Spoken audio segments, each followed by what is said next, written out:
दर शनिवारी मुंबई पोलीस दलामध्ये तक्रार निवारण दिन साजरा केला जातो, ज्यामध्ये पोलीस स्टेशनमध्ये असणारे विविध अर्ज, गुन्हे यातील जे अर्जदार तक्रारदार आहेत त्यांच्या अडीअडचणी विचारणा केली जाते व त्यावर उपाययोजना किंवा त्यावर कारवाई केली जात असते।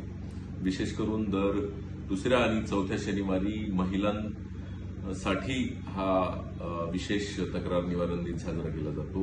आज झोन 1 हद्दीमधील आमच्या 7 पोलीस स्टेशनमध्ये जवळजवळ 122 तक्रारदारांना या दिनानिमित्त पोलीस स्टेशन्समध्ये बोलवण्यात आलं होतं। त्यापैकी जवळजवळ 61 लोकांच्या तक्रारींचं निरसन करण्यात आलेलं आहे। एकूण आलेल्या तक्रारदारांमध्ये जवळजवळ 42 महिलांचा समावेश आहे। दर शनिवारी होणाऱ्या या उपक्रमामध्ये आपल्या अडचणी सोडवण्यासाठी आम्ही कर्तव्यबद्ध आहोत। तरी आपण पोलीस स्टेशनमध्ये येऊन नागरिकांनी अडचणी आमच्या समक्ष मांडाव्यात, जेणेकरून त्यावर उपाययोजना करणं, कारवाई करणं आम्हाला शक्य होईल। धन्यवाद। जय हिंद। त्यांनी माझ्याबरोबर करार पण केला होता, म्हणजे 10 वर्ष झाली। परत तेवढी जागा सोडली, त्यावेळेला इथेच पोलीस स्टेशन त्यांनी सांगितलं, तेव्हा पण आम्ही कंप्लेंट केली, म्हणजे पुरी फाईन आहे।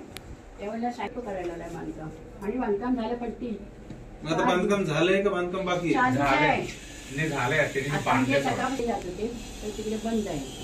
कुठे म्युन्सिपालिटी BMC मध्ये दुपारपर्यंत असेल तर आम्हाला उजेड आणखी हवा बंद होती, आणि मी आहे हार्ट पेशंट, ह्यांचं पण तसं आम्ही 2च वरती आहे।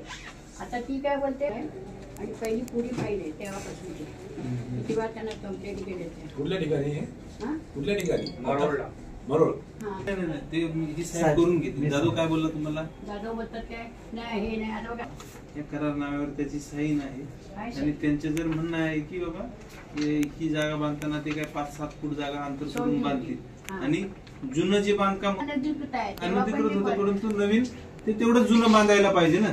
जुनं जेवढं होतं तेवढंच बांधावं त्यांना। त्यांनी जुनं म्हणजे जुनं एवढी रूम होती तर ती पाडून जास्त जागा काढली नाही त्यांनी, ती जागा सोडली होती ना, त्या 6 फुटामध्ये तो रूम म्हणून फिर आदमी सकाळपासून इकडे 10 जागोर इथे आले। तिसऱ्या वेळावर पण गेले, तिथे पण साहेब नाही टाकी नाट्याला तुम्ही इथे आले, हा लहान होता, त्याला शाळेत घातलं ना, इथेच आलो आम्ही, कुठे गेलो नाही। आणि ती एवढं होतं ते घर, ते घराचे मालक पण माझे, आता ते मालक पण नाही, कोण नाही, त्याने दुसऱ्याला दिलं, त्यांनी ती शहर घेतलं, आणि आम्हाला सांगतायत की तुम्ही भाडं करी। आम्ही